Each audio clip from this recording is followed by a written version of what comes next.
Good afternoon, Samantha Jenkins, Democratic Services Officer. Hello, Rachel Davis, Head of HR and Service Centre. Good afternoon, Lucy Moore from Legal. To the back. Hello, Lucy Friday. I'm the Interim Head of Service for Adult Services and Tackling Poverty. Lee Campbell, Tackling Poverty Principal Officer. Okay, Chris. Yeah. Oh, Councillor Chris Holly. I'll come back to David in a minute. Councillor Mary Jones. Councillor Wendy Lewis Wynarlythe Ward. Peter May, Councillor Uplands Ward. Rich Madahar, Scrutiny Team. And David, who's just settled himself down. Cheers, Chair. Councillor David Hopkins, Joint Deputy Leader. Okay, thank you very much indeed. Thank you. Right, item 1 is apologies for absence. We've had apologies from Councillor Lyndon Jones and Beth Allender. Has anybody else got any other apologies at all? No? Okay. Oh, Paxton Hood-Williams has just joined us. Excellent. Right, any disclosures of personal and prejudicial interest? No? Anybody got anything to say on the prohibition of whip votes and declaration of party whips? No? In that case, we're going to move on to the minutes. If I can just get this bloody thing to work. Oh, of course, yeah. Yeah, okay. Right, minutes. You got the minutes there. So on the minutes, page 1, page 2, page 3, page 4, page 5, and page 6. Are we content they are accurate?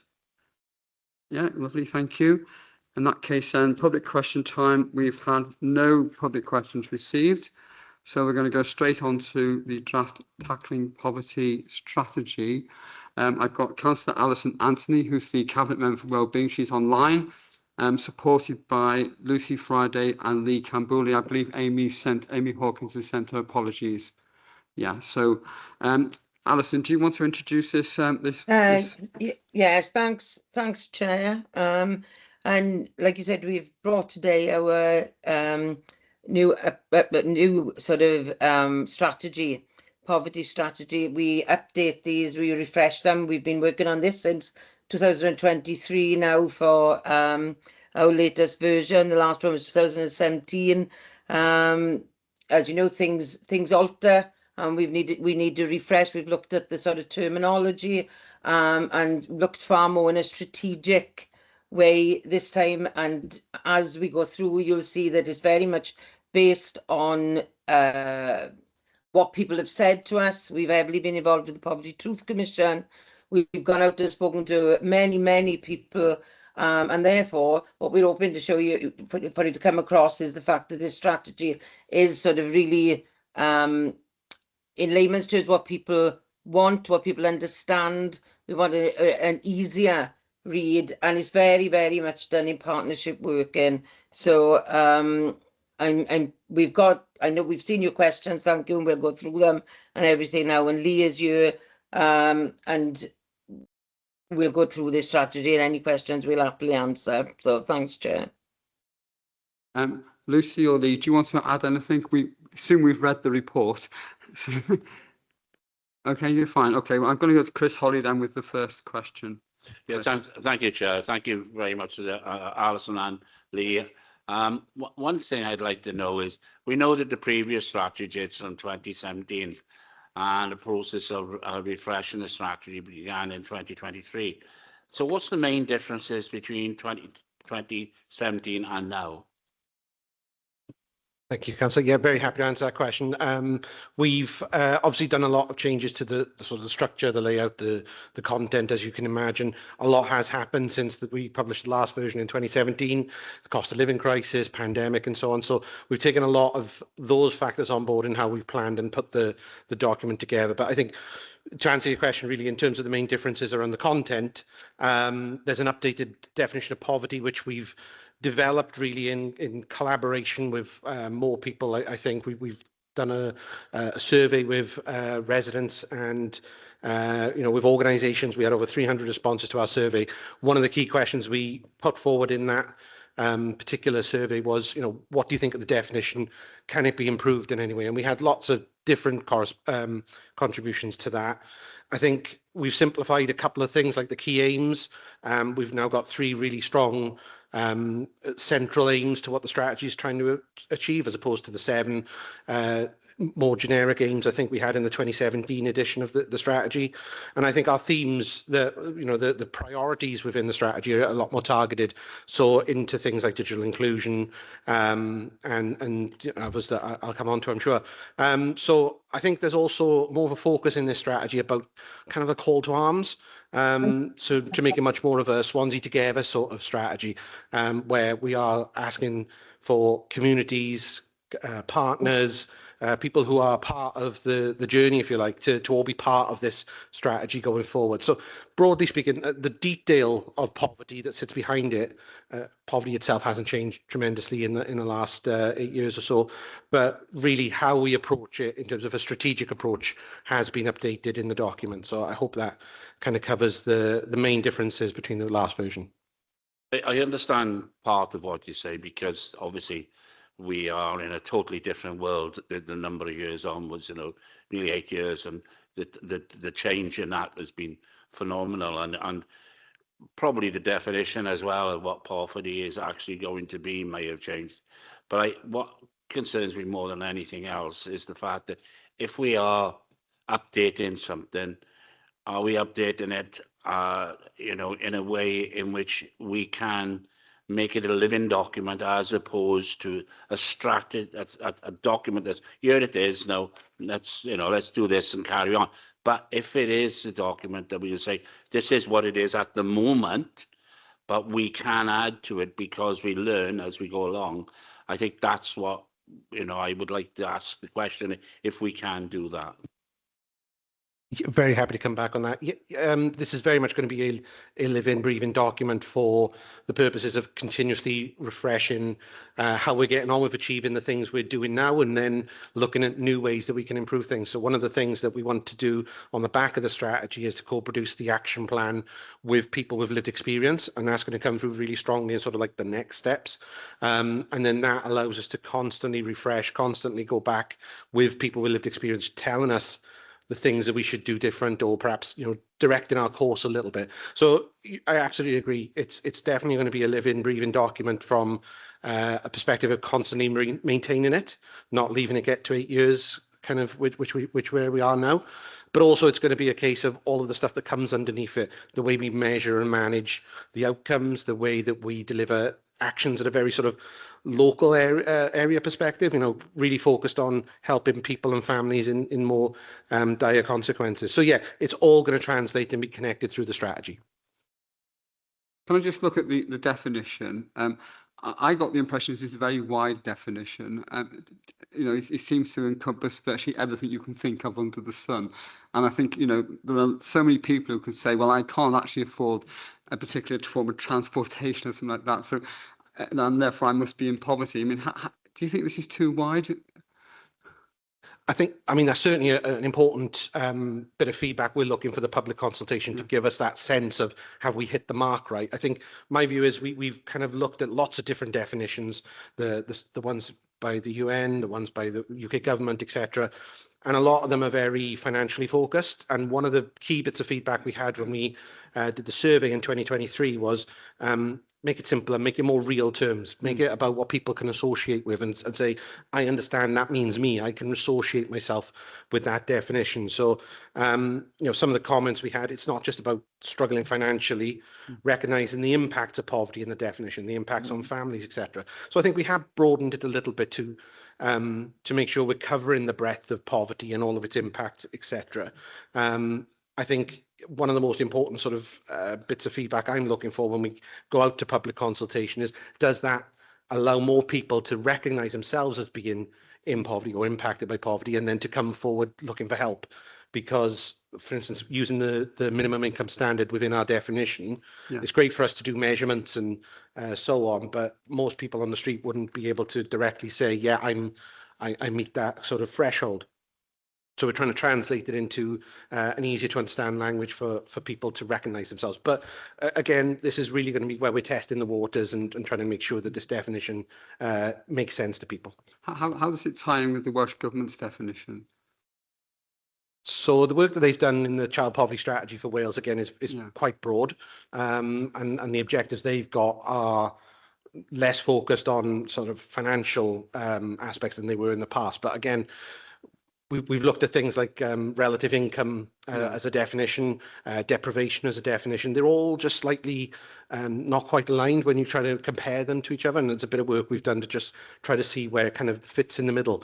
So again, we're trying to align, and I've been talking with Welsh Government's tackling poverty colleagues about how we can get their input in on this and just make sure that we are hitting the same marks that they're setting for us. My concern is, I mean, as it is, all we can do is really alleviate poverty as opposed to tackle it or eliminate it. That the definition is so wide that we're going to be inundated or overwhelmed by the demand for the services which you want to put in place there, where it might be better, given the limited resources we have, if they were better focused. Yeah, I certainly agree that, you know, in terms of, we know the economic pressures we've got on public services, and we know that the demand is there looking at the services we provide now. People are coming, you know, more take up of food banks, more take up of our services like area coordination, welfare rights advice. So we're trying to figure out how we kind of connect all of these things together. I think it's mentioned a bit further down about the performance framework. That's going to be really key to that, so that we could break down that definition a little bit more to really focus on the measures and the things that we can do to connect the dots, if you like. So I think there is a model there. It probably hasn't come through yet because the strategy is just taking that top layer of our strategic direction. But when we break it down, and assuming that we're on the right track, as in the feedback we get through the public consultation says, yeah, all of this is making sense in terms of the direction you're heading, then we'll be able to put all of those structures in place and be able to measure it a bit better. That brings me to my next question, which is the meat and drink of this strategy, isn't it? Which is... Sorry, Chair, can I just, before you go on to the Alison, next question, go on. that's all. I think that poverty is actually quite broad and quite wide, and I think we've really learned that over the last few years, and COVID was an eye-opener of how people struggle in different ways. And I think, you know, for myself and Dave Howes, we've been part of the Poverty Truth Commission for the last number of years, with obviously commissioners that have lived experience.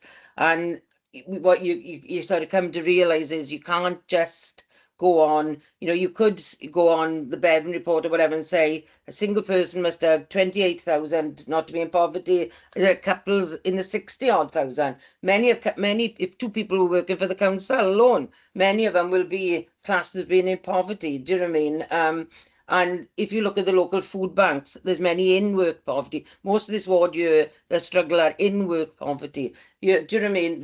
So it is broad, and what a lot of it come through was, you know, you've got generational poverty, you've got different sort of poverty, and you've got things that perhaps sometimes, yes, they could put food on the table, but culturally wise, socially, with all the different aspects of what we like to do in life, you know, many people can't do. So I think it'd be very hard to narrow this into a one size fits all, because so many people struggle in different ways. So I just sort of want, you know, so I know it's hard sometimes when you read things and it's broad, but I think poverty is very broad. I don't disagree with you, Alison. I think that, I mean, definition of economics is the distribution of resources, of scarce resources, to you know, competing ends. But I mean, in terms of what we have very limited resources, and my concern is that yes, you want to help a lot of people, and we all want to help a lot of people. We want to put a safety net in place, and people are going to use that safety net. But if you have very limited resources, then it's possible that by casting that net very wide, you're going to have people who are in severe need are going to miss out on the support you can give them. It's not, are you not afraid that might happen? Yeah, fair comment. Yeah. Okay, so think about that anyway. Okay, so coming back to the meat and drink. Can I come in here as well? Sorry, Pete, Chair, can I come in? Are we actually teaching people resilience? Because sometimes poverty is such, yes, and people have got poverty, but there is a way of actually them helping themselves by making stews instead of going for takeaways and this type of thing. Are we actually teaching people resilience in these issues? Yes, thank you. Yeah, very happy to confirm that. A lot of the stuff that we do right now is about building on people's strengths and taking person-centered approaches that really kind of try to help look at what assets are available in local communities, what skills people already have, and where we can support that. So I'll give you an example. Our lifelong learning service this year started running a cooking on a budget course to help people perhaps with some of those skills to develop extra sort of awareness and understanding of the different ways to save money just by continuing to deliver healthy food. So that's just one example. There are, you use the word resilience. I think that's a really important reflection on why this strategy is probably a little bit different, where we are considering the impacts of poverty as well as the sort of the financial measuring block as well. So we're looking at people saying, yes, I may be able to afford to put the lights on, but I'm making choices between that and, skipping a meal, which is, a lot of the stats are telling us is happening. So yeah, absolutely. It's all kind of connected, I think, within the strategy. So, I mean, this is a high-level strategy. You refer in the strategy to the associated performance framework. You refer to the action plan, which is, as I said, it's going to be the meat and drink of how you actually deliver this. And obviously, that's going to talk about building resilience and talk about using the resources you have to try to alleviate the worst poverty in the city. So, and hopefully, we'll have clear targets and outcomes as well. So, what's the sort of timescale now? You're starting to consultation on this. What's the timescale before we can get to see those? Because that's what I really want to see here. Totally agree, because it's the level that all of the services, all of the council departments can really translate sort of the activities that they're going to do to measuring the impact of poverty. So in terms of timescales, yeah, we're talking about, getting this public consultation up and running. It'll give us that sort of just reassurance that we're on the right tracks. But, again, we've done a lot of work, as Alison alluded to earlier, in the last 18 months or so around this. Alongside the consultation, my team and I will be working on finalising that performance framework to match up to what it says in the strategy. So I'm expecting within 3 months of that consultation ending, we'll be able to kind of bring together all of the pieces so that then we're almost launching the full suite of elements to this. The strategy that says the direction we're going, the framework that's going to say how it all fits together and what different operations can do to monitor and measure it, and all of the guidance and awareness and the things that go around it to just make it a bit more real. Looking basically to the other side of summer, really. Yeah, okay. Right, Mary, do you want to go on that question? Thank you. I can't remember the page numbers I was looking at yesterday, so you'll have to excuse me. Was poverty reduction maybe everybody's business? How do we balance the need for activity across the council with the need for a clear single lead to oversee and coordinate efforts and take responsibility for tackling poverty? If I can explain, we know, everybody should be responsible, and that's how it used to be. I think until recently, Cabinet had it in every portfolio. Now I think it's gone back to, I can't remember Alison's surname, Councillor Anthony, but Anthony, yeah. Sorry, I couldn't remember your name then. But I'm just wondering, how are we making sure that everybody sort of understands what poverty is actually and how it is reported back, and the political interface with it, with amongst yourself as officers? Yeah, thank you. Great question, because it is a complex picture to try and organise. I know we've got the corporate priority, tackling poverty and enabling communities. So it's one of the 6 key priorities in the corporate plan. There is a sort of a structure in place on our side of it in terms of Dave Howes, as the Director of Social Services, is the corporate lead on that. And then there's Head of Service leads, in terms of Lucy and Amy's role, and myself running the sort of the service, but also coordinating that picture of delivery of the corporate priority. So on our side, there's certainly that sort of joining things up. I think is really interesting to think about coordination and strategic oversight about what's happening across the council, as well as with our partnerships and our networks. There is a lot going on. And I think to make it everyone's business, it's that commitment we need to make everyone invest in that. I've been presenting this for a couple of months now, and every kind of meeting I go into, every senior leadership team I attend, the senior managers group that the chief exec has been chairing, all of them are kind of saying the same thing. We all want to be invested in this and be part of the solution. But I do recognise that you know, that's a big ask, and trying to bring all of those things together, that flotilla view of all of the work is going to be tricky.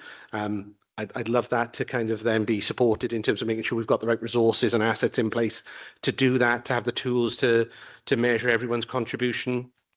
I'd say the good news is that we get a lot of good feedback from the likes of Welsh Government and Audit Wales that what's happening in Swansea is actually working really well and is a good exemplar for some of the other councils in Wales. But, you know, we can't rest on our laurels. I want to kind of strengthen that as part of the strategy and put the governance in place around it to fill any gaps we might have. Alison, do you want to come back in? Yeah, thanks. And no, and Mary is right. You know, a number of years back, we sort of, and it sort of still is written into everybody's portfolio of poverty is everybody's business, you know, but we sort of took it back in hand really and made it, you know, that it is overall, you know, it sits in that poverty team and you've got that oversight of it. And what we've done over the last sort of 5 years is we've got an internal poverty forum, which covers now all departments in the council, and that has gone from strength to strength. Honestly, you couldn't have thought it could be as good as what it is. We have external financial inclusion where all the third sector and everything all meet and everybody shares information. We have food poverty forums as well. We have external poverty forums. There is a really, really good network because you run the risk, don't you, if you haven't got a department overseeing it, that it gets watered down, you know, and therefore, you know, like in Lee's area now, you'll have lifelong learning, welfare rights, poverty, lacks, you know, employability, because you can't do one without the other, and they all really link in together because you know, we've got people that have just been made redundant, perhaps like Tata Steel coming through. We've got lots of people a long way from being ready for employment, and all these services have to work together, you know, to do it. But we are different to other councils, and you know, when I speak to people around the country, you know, they envy the fact that we work in the way that we do. And I think, you know, if you take Revs and Bens, the difference in the approach with people, the way they speak to people, the way they write to people, all these softenings and the support that they give, honestly, it is working brilliantly. You know, we had £650,000 worth of grants went out Christmas time to help people with food and Mr. X and all those sort of things. You couldn't do this if it was just everybody's business rather than a coordinated approach, you know. Okay, Mary. Again, I think I was actually on page, I've lost it, around page 23, because it's around that area about the governance of this. Can you talk about the governance arrangements that will provide oversight for implementation of the strategy, including the monitoring and reporting processes? So you've got the graphs and everything. How are you going to report it all back in? Because it's like all segments. How are you going to bring it back as a whole? Thank you. Yes, it will be a complex picture to pull together, certainly, but we are already planning to adjust some of the sort of terms of reference and governance arrangements for our existing groups. Alison was mentioning some of the forums and the groups that we've had going for some time. I think there's an opportunity for us just to look at their roles and responsibilities a little bit to make sure they've got more of a steering group type of mentality rather than just kind of like a forum to openly discuss things. So I think we've certainly already started to look at that. We also want to strengthen some of the governance around the way we deliver sort of changes, programs and projects. We've got the Enabling Communities Transformation Programme that sits under the corporate transformation delivery programme, but we need something similar from Tackling Poverty because there's lots of projects and initiatives going on at the minute, and I just need a bit of coordination of that to make sure, going back to the point about the performance framework, that if we deliver something, we can see the impact it's having, and we're not just monitoring and reporting it. We're actually almost kind of horizon scanning a little bit and seeing the ripple effect that those initiatives are going to have. So there's a couple of things that we are going to change. A lot of the skeleton, if you like, the structure is in place. It's just about strengthening some of those roles and making it a bit clearer about accountability for some of these things happening in different areas. But it'll all align within the Tackling Poverty and Enabling Communities corporate priority and the governance that sits in that as well, because obviously we very much shadow what's going on at a corporate priority level too. But talking about, you know, the people, you know, that are on these forums and different things, are you able to reach out to the ethnic community, because they are they always look after themselves, if I can put it like that. And I'm wondering how they feed in, because sometimes they don't want to admit poverty, and they do, I know, a lot of work themselves, especially, I know, through mosques and different things like that. But, you know, have a very wide range of residents now with ethnicity. And I just wonder how they all feed into this, well, diagram or to your forums. You go to Alison first, then we'll come to you, Lee. Yeah, Alison. Yes, yeah, good question. And I'm really pleased to say that we have excellent Anthony Richards of the poverty team. They work very, very closely with all our mosques. There's huge amount of grants have gone out to support schemes there and to set up groups for women, groups for for families. There's a men's group in the Devati area as well. So we are, and between our community cohesion team as well, and Helen Clancy in the asylum seekers and refugees, and everything, they all really work well together. Do you know what I mean? And we all share what is on as well, and a lot of our sort of minority communities apply for the small grants with, as a community cohesion or poverty, and it's a lot. Like when I look back, say 5 years, 6 years or something, I think we're in a lot far better position now. And we work closely with East and Race Cymru and everything, and you can feel it's different. But we're definitely reaching out to lots more people. Can I ask Alison, how do you evaluate the success of these grants? We have officers that actually visit. I visit as well. We go to the grants and we listen to people, and we do a lot of photos and videos. A lot of it is the feedback and the comments. Obviously you've got the financial breakdown of how the grants went and the numbers, how many numbers of people that came. But we try to look for richer data than just the numbers. We look for the difference it's made to people's lives. And sometimes that's in that social loneliness. The isolation and having company, and for others it's financial. I went to a group yesterday of 15 elderly ladies, all learning how to cook with air fryers. They'd all been given an air fryer, and they were all being taught how to, so they didn't have to use the cookers, because it's so much cheaper and quicker to use a small air fryer. I think there's some fabulous work out there. If anyone wants to go and visit any of the groups, the Scrutiny Mosque do absolutely loads of work down there. If anybody ever wants to go, let me know, and we'll drop in and see them. Okay, so when you set these grants up, you have clear objectives as to what you want to achieve with the grant. So you then gather the data to see to what extent you've met those objectives. So is that data available for us on the various grants which Alison has referred to, Lee? Yeah. So that's, as Alison alluded to, the role of Anthony Richards in my team. They pull the monitoring information together in line with whatever the grant is. So if it's a 12-month grant, for instance, the criteria is set up at the start when people apply for that grant. We're constantly doing the visits and the checks, as Alison alluded to make sure they're on course to achieve those outcomes, targets, wherever they may be. And then at the end, we collect a lot of monitoring information to summarise how successful they've been in doing that. So all of that information then forms part of our sort of impact reporting, and gives the sort of the totality of the impact of the grant.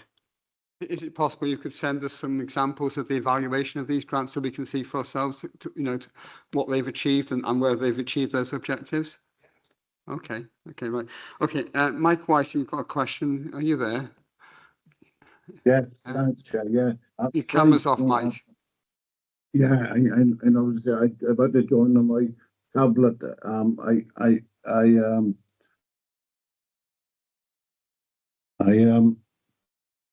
Oh, tried to yeah. go on my laptop. It wouldn't let me come in for some reason, so I had to join on my tablet. That's why I was a couple of minutes late joining. And yeah, right. My question is regarding public information. What would be done to ensure the public is aware of draft strategy and beyond, but and how they can tell and how they can access advice, help and support? Why I mean by that? Because not a lot of people have got the access to a computer or whatever they might need it. People in need, and also will there be information sent to our community buildings like our libraries and community centres regarding the actual strategy, the draft strategy? Thank you, Chair. So how are we getting the information out there, Lee? Yes, please. Yeah. Thank you. Yeah. So in terms of, if I just take the strategy itself, first of all, once we've got the final timescales for the consultation period, following approval from Cabinet, then we'll be seeking a sort of a plan of engagement activities during that period. My team and I will be out and about, basically scheduling various events, attending various settings in the community and so on. So, hubs, council offices, events like the one-stop information shop will be everywhere basically for the period of the public consultation. In terms of then, at that point, once we start thinking about information, advice and guidance out there, in terms of the follow-on from the strategy, I suppose, we are very keen to make sure that, we're building these things into the community space. So, as I say, that really connects the corporate priority of tackling poverty with enabling communities. So how we can use community settings, how we can use hubs, our partners, things like our own services like library services. We're very much trying to look at different ways that we could do that and trying to be a bit innovative in it. Things like drop-in sessions, housing offices, things like using some of the information that we're providing in sort of video format, so they could be shared digitally and displayed on TVs in community centres and so on. So I've already started some work engaging with corporate communications and others about not just promoting the survey, but the longer term, this is the strategy and this is what it means. And also use that as a way to call more people to be part of the journey. I'm really keen to use this strategy to kind of launch into a call to action, as I say, with not just organisations and other council areas, but people with lived experience to come forward and be part of shaping the actions and the things that are going to come out of it. So there's a lot of, and I'm happy to come back with some detail about some of those engagement activities and the plans that we've got, but certainly during the consultation process and once we've launched the strategy, there will be an increase in that sort of engagement activity. Okay, Mike, you. Thank you, Chair. Yes, I'm going to tell you why I raised that as well today, Chair, because there's one of our officers today in Brynhowly Library helping people if they want to get back into work. So that was a really, really good, because local people had the opportunity to go somewhere local where they could seek opportunities for employment. So that was really good today. That was really good, good practice. Okay, right. So having started off complaining that the definition is too wide, I'm now going to suggest to you that the strategy itself is too narrow, largely because I think it deals with where we are as a council and what the council's doing. But this is a sort of complex, all-encompassing problem which needs multi-agency approach. And I can't see any reference in there to council partners, the health board in particular. I mean, you refer to good health, and we do have strong links with the health board through social services, of course, and other departments and other partners as well. So, I mean, do you think that the strategy needs to start encompassing a more multi-agency approach, even if it is a council strategy, that we need to start talking how we work with our partners in terms of doing this as well? It is certainly, I think, a key test of the consultation, because I think we've tried to write this broadly under the sort of Swansea Together approach. I think it's right up in the executive summary, right up there, about just trying to appeal to our partners and others, but we're not kind of naming them and targeting them and saying, you'll help us and you'll do this. So we have kind of opened the door, but we're not kind of forcing people through at this point. I would certainly say, part of that engagement is to go out through our networks and forums to challenge our partners and stakeholders to be part of that commitment. I think it's one of the Section 8, I think it is, where there's actually a commitment statement in there that we're saying to all of our partners, we want you to kind of sign up to this with us. So even though we've kind of perhaps some of the examples within the strategy that we've written so far feel like they're a bit like the council services, but actually all of the outcomes, all of the themes, all of the principles in which we're going to, how we deliver this are very generic in the sense of, we expect lots of public service organisations to be committing to these sort of changes and challenges. So I definitely think it's the spirit of partnership and collaborative working that underpins the strategy. Obviously, you want to take a lead, and I understand that. But we do have formal partnerships with the other bodies, and it does seem to me that this is the sort of strategy that should be a joint one in which everyone is equal, rather than you taking the lead and saying, "Okay, come and join us." That when you put together your action plan and your how you're going to deliver this, that we really need to have the other bodies as part of that as equal and joint partners. So I just think that that's a weakness in what we got in front of us. Yeah. Very happy to kind of feed that into not just the draft strategy, but the engagement that we do from this point on. Like I say, we've taken it through the poverty forums and places like that, but to take it more to senior leaders and managers who are in a position to actually make these things happen in these organizations, it definitely needs to have that firm commitment. So I totally agree. Yeah, happy to look at that. Has anybody else got any questions on this strategy at all? Can I come in on that? Sorry. Sue Jones got, and Alison wants to come back in. Do you want to come in first, Alison, and then bring Sue in? Yeah, look, I was only going to say that, like Lee said, he has taken it to quite a number of places, but we certainly have the routes that it can come to. It can come to Regional Partnership Board. Do you know what I mean? Yeah. It can come to. There's plenty of routes there. The Poverty Truth Commission has been through the PSB and things, so yeah, happy to take it down those roads, and we want as many people, because it already has, I think it already has, or it's due to come to actually the compact agreement that I chair with the third sector. Do you know what I mean? So it will automatically come there. And everything. So there's definitely routes. That's all I wanted to say, Chair, that it can go to. Yeah, I understand that, Alison. I just think it needs to be reflected in the paper we've got in front of us. That we are, that's it there. Okay, who's next? Sue Jones. Thank you, Chair. Just thought that our LACs are in a tremendous situation to be talking to people on the ground with this, because they have good communication with all the services that are actually out there working with people. Even today, we identified 2 people that age concern are going to go in their houses and help them with digital processes and phones and what have you. And that was through my LAC. Yeah. Okay. Digital poverty is a particular issue, I know. Yeah. Can I just add to that, Chair, if that's okay? Because I think it will highlight something that I think will look slightly different going forward.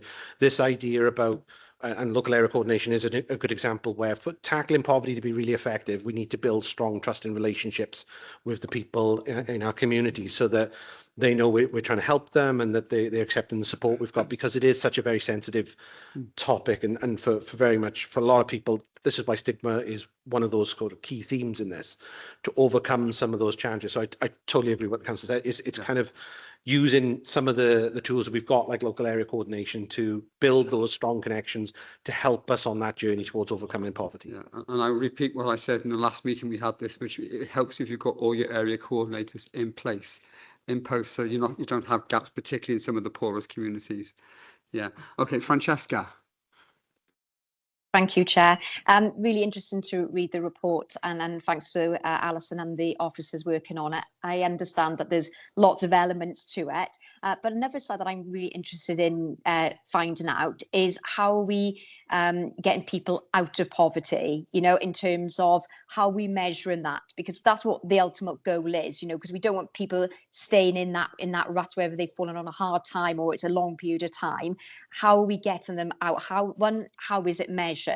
And 2, do we have any data on sort of where we started and where people are sort of being able to sort of find their own 2 feet and be self-sufficient, if it were. Thank you. Easy question. In terms of pathways out of poverty, that is something that the Welsh Government strategy is actually referring to directly, and it's something that we know we've got to help really with the shaping and definition of I think language is going to be really important in this, because we've picked it up in previous meetings where just understanding what poverty looks like from people's perspective and what it means to, like, what it feels like to be in poverty, so that it's not a case of, oh, there we are, you've had your benefits changed, you're out of poverty. We helping people to really understand the changes that they need to make in their life to kind of come onto that. I think just the second point I'd add to the question there was around data. I think data is so essential on this, and it is an area that we know we have to strengthen, because it is hard to kind of, we don't want to label people and say, oh, there are, you've got the poverty tag, and therefore we'll start measuring you and monitoring your progress until you don't have that label anymore. I think it's got to be something more about the outcomes we're delivering and the changes that we're helping people to achieve in their life. So again, the data needs to support that, and I think going back to your previous point, that needs to come from lots of different sources. So it's health data, it's financial data, it's all of these things connect to show that person has actually reached a point in their life where they're no longer affected by poverty. So huge change, and I'm more than happy to, once I figure it out, come back and let you all know. If you have the answer to that, you'll be very rich man, Lee.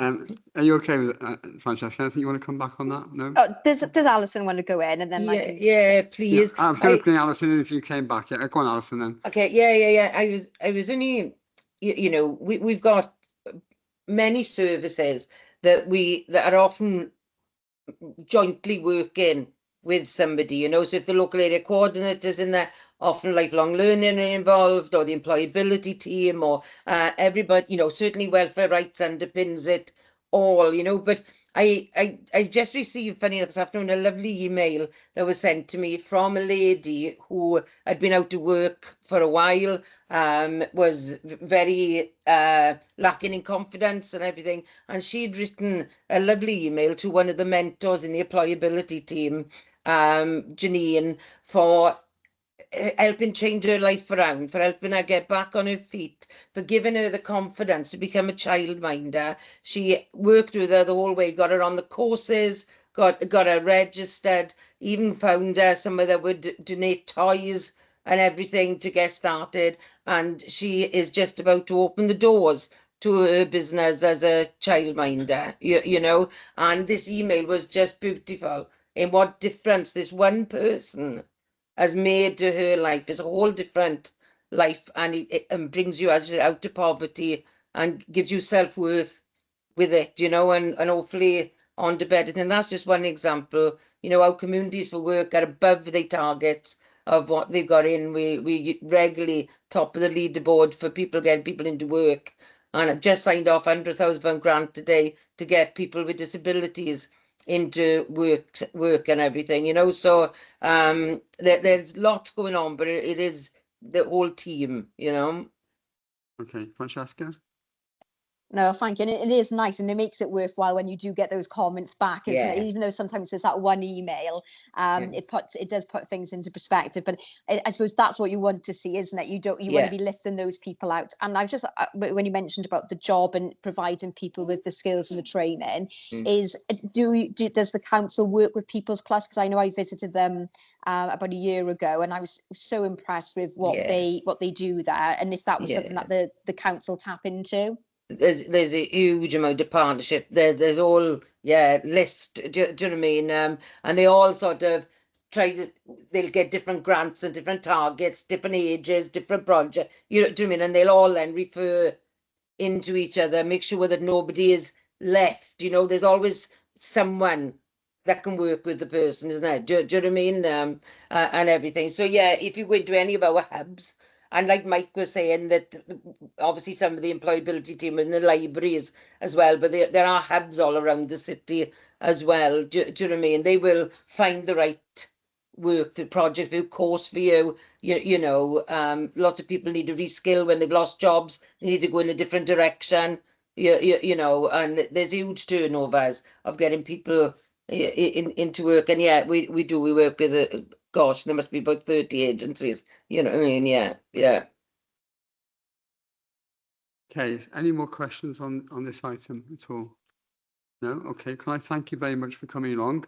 I look forward to seeing the action plan and the rest of it in the autumn. And if you could send that information, that'd be very helpful as well. Thank you very much Yeah. indeed. Thanks, Chair. Thank you, Alison. Thank you. Bye. Bye. Okay, we're going to move on to the next item, which is delivery of workforce strategy. Can I welcome Councillor David Hopkins, the Cabinet Member for Corporate Services and Performance and Deputy Leader, and also Rachel Davis, the Head of HR and Service Centre. David, do you want to say a few words, introduce this, or are you going to give it to... Yeah, if I can, Chair. What I would like to say, thank you for giving us the opportunity today to actually celebrate some of the good work that we've done behind the scenes on the workforce strategy. So 2022, when we introduced this, it's been a working document, very live, and I think we've made some fantastic, improvements in our workforce. And it is customer focused, but what we are doing is making them changes and hopefully make us fit for the future, and particularly looking at our workforce and the well-being and being an employer of choice. And today that is difficult because you've got the private sector. This is all about trying to change this authority and make it a better place, because our biggest asset is our workforce. There is no doubt about it. So more than happy to hand over to Rachel, but I would like to put on record my thanks to Rachel for the work she's doing on this workforce strategy. Okay, before Rachel comes in, can I remind members to keep their cameras on at all time? It does look rather silly when you look on the feedback and you just have blank screens. So if you're a member, could you make sure your camera is switched on, please? Rachel, do you want to introduce the report? We have read it, so if you could just maybe do a brief introduction, that'd be great. Yeah. Thank you, Chair. And again, to reiterate Councillor Hopkins' words, thanks for the opportunity to come along today and talk to you about the progress against the workforce strategy for this year. We started the year with 17 objectives to work towards, which you will hopefully have had a chance to look at in Appendix B. 11 of which of these are now complete or will conclude by the end of the financial year. 2 of them are amber and 4 have been reprofiled into 25-26, which was approved by the Workforce and OD Transformation Programme Board earlier this year. We completed 16 objectives in 23-24. With the 11 this year, that gives us about 13 to finish between 25-26 and 26-27, which is before a new strategy will be required. Focusing on the objectives that have been perhaps slower to implement or have been reprofiled into future years, I just want to touch on Objective 1 around the social partnership framework with trade unions. This has been worked on with voices and views from both local and regional trade union representatives, which has taken us a little bit longer than anticipated. And that's because we work in social partnership with the trade unions, and we obviously want to achieve consensus in order to deliver that. We are anticipating that will be concluded by the end of the financial year, but it is just rated as amber because it is not within our control entirely, and is dependent upon that collective consensus. Objective 7, I would also draw your attention to, which is the development needs analysis across the organisation. The volume to cover all service areas across the council and all employees, bearing in mind we're talking about 5,000 in total, has taken a little longer than perhaps we would have hoped, but that's because we want to have engagement from right across the organisation. The successful pilot that took place in housing and public health has concluded. We are working through all of the departments, but it is a significant piece of work and it is taking us a little longer than we would have hoped. And then 4 of our objectives, 6, 8, 12, 16, if you're interested in the numbers, were reprofiled earlier in the year.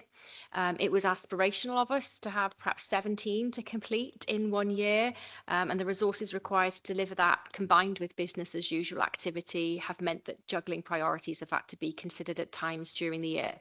So our intention for going into 25-26 is to mop up all of the objectives not yet complete, and we'll also ask our transformation board to consider approving some new objectives that are not in the current strategy, so that we can show we're considering future needs beyond the lifespan. And then section 5 of the report, which I would draw your attention to, shows some of the benefits of the workforce strategy that the HR and OD function has delivered this year. So happy to take questions. I know this strategy was what we had before us last time, I think, isn't it? So, but I noticed that we still have the numbers of workforce stops at 2021. So we haven't got the workforce figures for since that. I don't think in that document, is it? So... No, because that was the one moment in time at the when the strategy was written. I Yeah. do have updated. Yeah, I know. I know it's going to strategy. We could have those figures. That'd be quite useful just to see how the workforce has developed. Yes, And I cool. think it's very commendable. We have an 81-year-old employee. We don't age discriminate. I'm 30. I'm not talking about you, Chris. I'm 33 over the age of 70, which I think is good. I mean, it is good that we do that. So I'm not being critical here. You know, so we clearly have a good age range of employees. I think we highlighted last time the objective to develop career pathways and succession planning strategy. Can you give us a bit more information about how we're doing with that? Yes, this is one of our objectives that we've highlighted to reprofile Yeah. because of the amount of work it needs doing following a decision by the Transformation Board. We therefore plan to work on it in 25-26 and we'll then bring that back to you for scrutiny this time next year. But at the moment, it's an objective that's not yet started. So what's that involve? So we would be needing to think about succession planning, and it would probably start with identifying from our current workforce where are the potential risk problems coming down the line. So one example might be that we know the earliest default retirement age is increasing by 2 years in 2028. So we might, for example, look at what's our workforce look like from age 55 to 57 in the run up to 2028, and then risk register all of those posts that might be potentially hard to fill if we think there's going to be turnover because of the changes to the retirement age. Once we've then done that, we would potentially be looking at all of the tiers and the layers within the organisation to, again, identify those hard to fill vacancies irrespective of perhaps, you know, an age factor. And we would be looking at our training development plans to see whether we had prepared layers underneath ready for progression to the next step. It's also really important that we do some work around promoting the council as an organisation where you can have a long-term career path and to show potential pathways and options. So you may come in as an apprentice, you may then develop into a different type of role. Our management support and development programmes are this, and potentially show somebody how they can have longevity within local government. That sounds excellent. Good. Chris, you're doing Member Jones's question, yeah. Thank you. Regarding the objective development of corporate development needs analysis, can you explain what the reference LNA means against specific service areas? Yes, of course. Thank you for the question. So LNA stands for Learning Needs Analysis. It's the activity that each service area has been working through, I mentioned a moment ago. The first step to that is that we've issued questionnaire surveys to all employees within a service area, and that questionnaire asks them to rate the opportunities that are available to them from a training perspective, whether that's within their service area or within the council-wide training development programme that's on offer. It asks them to identify their skills needs, areas where they feel they need developing as an individual, and it asks them about career pathways in their field as well. So we will then be able to compile a set of results for each head of service to show trends and patterns within their own service area, and it will enable us to identify council-wide interventions that we might need to implement to show improvement and support colleagues to feel that they have the training and development that they need for their roles. We'll be able to work with our partner Gower College to build and develop interventions and programmes that we think will cover a large number of employees who have identified similar types of needs. Going through a learning needs analysis will enable us essentially to build a learning and development programme that is being identified by the workforce, as opposed to the current position, which is where HR and OD will make assumptions and put on a learning and development programme thinking it's meeting the needs of the employees. We need to reverse that, flip it, and ask our workforce, what is it that you need? And we will then tailor to that. Okay, right. The expansion of the apprenticeship scheme, you've reprofiled again to the next financial year. What's your ambitions for that? So we have a very successful apprenticeship scheme within building services at the moment. We've got job adverts currently out in a range of trades, and we have a far smaller number of opportunities in other areas in the council. So we have very small numbers in social services and education, probably less than one hand that you could count those on. But again, apprenticeships are very easily available to us through Gower College and other organisations, and there are opportunities in a whole range of different types of career and field that would be applicable within a council environment. So we want to expand the opportunities, bring in more young people into the organisation, knowing, again, talking about workforce demographics that you referred to earlier in the strategy, that we do have an ageing workforce. So we think that apprenticeships is a right opportunity for us to grow into a number of council areas, building on the success that we've had in building services. Okay. Mike, do you want to follow up on that, Mike White? Apprenticeships? Yes, thank you, Chair. Yeah, following on. Are you able to inform the committee if new apprenticeships will be offered with councils this year, 2025?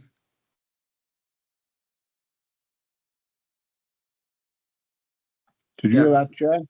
Are you going to offer the new apprenticeships to all across the council? Yeah. Yeah. The anticipation would be we'd like to expand the offer. It's two-way. We'd need to understand from managers within the organisation where they had a need to bring in people as well. So yes, the opportunity is there across all departments. We just need to do a piece of work in the next year to understand where those might best fit. Okay, Mike? Thank you. Okay. Yes, thank you. Okay, last year we were keen that the review of the applications process was prioritised for 24-25. What progress has been made on that review? So the challenge we've had with reviewing the application process itself has been technology based this year. Of course. So whilst our recruitment review is indeed underway and we are making good progress with it, with the anticipation we'll have a new policy and attraction strategy for the end of this financial year, the actual application process itself hasn't been possible to change this year. And the reason for this is, whilst in 23-24 we identified recruitment as a potential area to introduce with Oracle Fusion, it was a key module in the system that the council had not chosen to adopt at that time, and it would make sense to maximise our investment in Oracle Fusion and bring recruitment on board. During the planning phase for that, our third-party support provider who work very closely with digital services on Oracle Fusion have advised us that there is a major upgrade coming this year now in 2025, and we need to implement that. It's mandatory. It wouldn't make financial sense or effective use of our resources to change the in-house platform that we currently have when we know that there's a major change coming within the same year, and it would just be more cost effective and value for money if we were to pause on the application process itself, wait for us to have the Oracle Fusion version, and our intention and our roadmap at the moment is that that will come along in the autumn of 25. Okay, that makes sense. Thank you. The objective to consider reintroduction of career grades as part of the pay policy strategy, what does that involve? I can see it's coming from the next financial year. So what does that involve exactly? So career grades were very popular prior to single status in 2014. Right. And they were around to enable movement through a pay grade for a unqualified person through to being qualified and experienced. They have generally been removed as a result of single status because there is a view that says the rate of pay for the job is the rate of pay for the job, irrespective of whether you have a lot of service or not. You're skilled and qualified and suitable to do the work and should be paid the same. However, there's a suggestion that potentially our pay structure is hampering attraction into some key critical roles within the council. So when we're in a position to be able to identify the most difficult job roles to fill, there are probably structural changes that we will need to work with managers on addressing. Now, that might not be that a career grade is appropriate to bring back in at all. It might be that there are other options and alternatives. So we will be looking at considering structures and different post levels within those structures rather than just perhaps re-advertising a job over and over and over and hoping that a new outcome will come. Is that tying with apprenticeships as well? I think it ties in with organisational design generally, yes. And whether we're looking to bring young people in at the bottom of the structure and potentially have apprenticeships instead of minimum grade job roles, right the way through the pay structure. We're carrying out an equal pay audit presently, which Yeah. we're due to complete by the end of the financial year. And that should show us whether we've got discrepancies or issues within our existing grades. And that will help form part of the decision making as to whether there is a wider concern or not. So these career grades would be things like social workers, things that require qualification, maybe lawyers as well. Yeah, yeah. Yeah. Okay. And it could be anywhere where you need a technical qualification, so, Yeah. you know, planning, Engineers. engineering. Yeah. There is a whole range, but they're not necessarily the answer. So whilst the strategy in 22 was written to say, consider reintroducing them, I think my perspective on that would be actually there's a bigger piece looking at structures and whether the structures are fit for purpose and right, because the answer is not necessarily that a career grade is right. So we need to be able to put together an analysis of the current pay and grading structure, some options for whether there are actually issues that are identified as a result of the equal pay audit, and that may or may not result in career grades coming forward. Okay. And is the workforce equalities group linked to the equal pay audit? Is that part of the same thing? No, that's something separate. So the equalities workforce equalities group is around protected characteristics and having a voice from different groups within the workforce on a whole range of issues. So no, I would say it's a separate Okay. thing. Yeah. Right. Sue Jones. Thank you, Chair. Knowing the shortage in the care field, is there connections with Gower College for apprenticeships to that area? Yes, we have a really strong relationship with Gower College. All of our learning and development activity is provided through them for our management development programme. Again, there's information of that included within the report for you to see. And again, the Social Services Department has a strong training unit that they would arrange their training and development and their routes through. So yes, there is always opportunity for us to expand further in terms of apprenticeships, but the vast majority of training is done directly by the Social Services Department. Okay, Thank Sue. you. Okay. Anybody else got any questions on this item? Peter Mate. I was thank you for that. I looked at the table about the makeup of the workforce in different years. Note it went up to 2021. It's probably because the report's 2022 to 27. Have we first of all got an up-to-date or could we be supplied with sort of a couple of years ahead? Obviously not now off the top of your head, but could we be supplied with that information? Please. And the second question is looking at the table. Obviously, you're split into sort of 4 categories there, or directorates. I noticed between 2018 and 2021, place went up. FTEs went up by 3%, education 3%, social services 1.5%, but resources went up by a whopping 32%. If you look at the numbers you're starting at, because although the employment force is small, the proportionate increase is quite large. What's the reason for the skew? The skewness over those 3 years? Have we created a load of non-jobs? Have they disappeared again, or have people changed from different different directorates through just transferring across? I can happily. I know. I can, yes, get a current workforce demographic profile. We can either do end 31st of March 2024, because we haven't got, I know it feels really close to 25, doesn't it? But we can either wait to get there, or we can give you the 24 one if you'd like it now, which I assume is probably your preference. In terms of the growth, yes, we've just been looking at that recently, and there is marginal growth up in some directorates, and there will be there will be a reduction in others to compensate for where does the demand come over that period.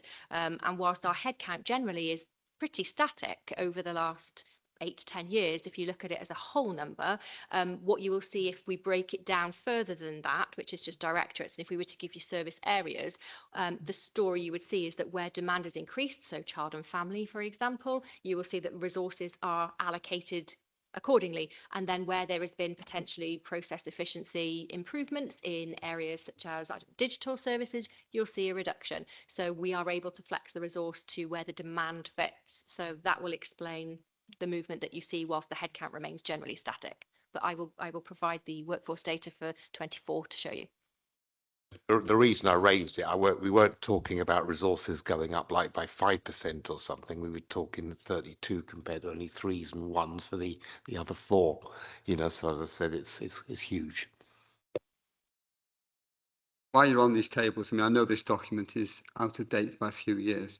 I was looking at the composition of the workforce, which doesn't really reflect the composition of the population, though it does, I think, reflect the workforce itself in the sense that a large number of females who are part-time as opposed to full-time, and we have a higher number of male employees than female. I doubt that's been redressed over the last few years.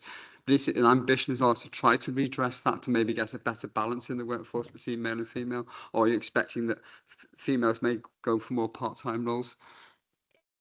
Yes, females do tend to go Yeah. for more part-time roles. We are heavily female dominant across the board generally. That would be very difficult to get to a 50-50, you know, equality all round.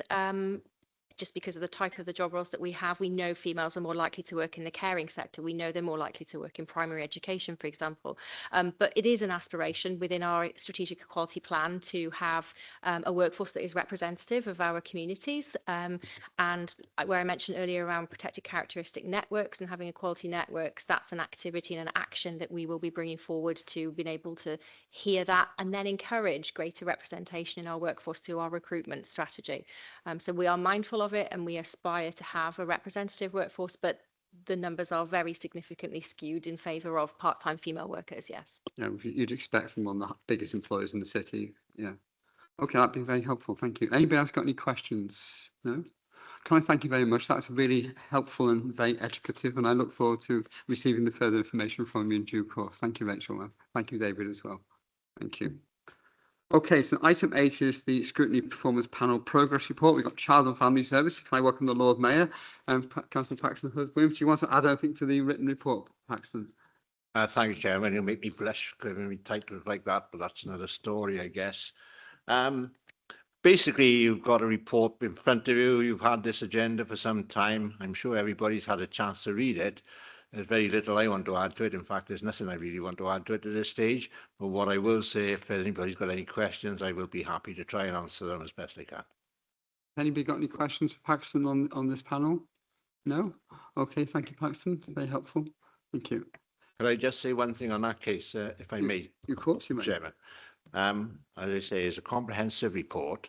I'd like to say I'd written it, but I haven't. Obviously, Liz has written it for me. I've approved it, obviously. It goes out in my name, so I'm happy with it in that sense. But I think I would like to say just a big thank you to Liz for the work that she does.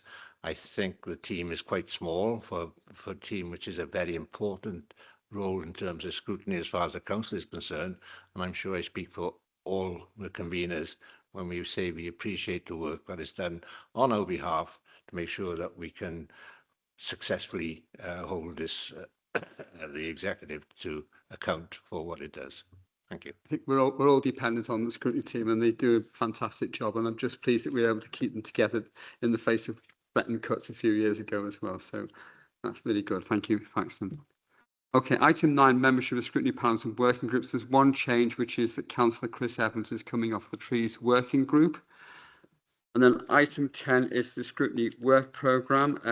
The next meeting is in March, and we're going to be reviewing the digital strategy and transformation and also following up the scrutiny working group on customer contact, which was quite controversial when we first looked at it, and hopefully that has now been redressed as well. So that'll be the next meeting in March.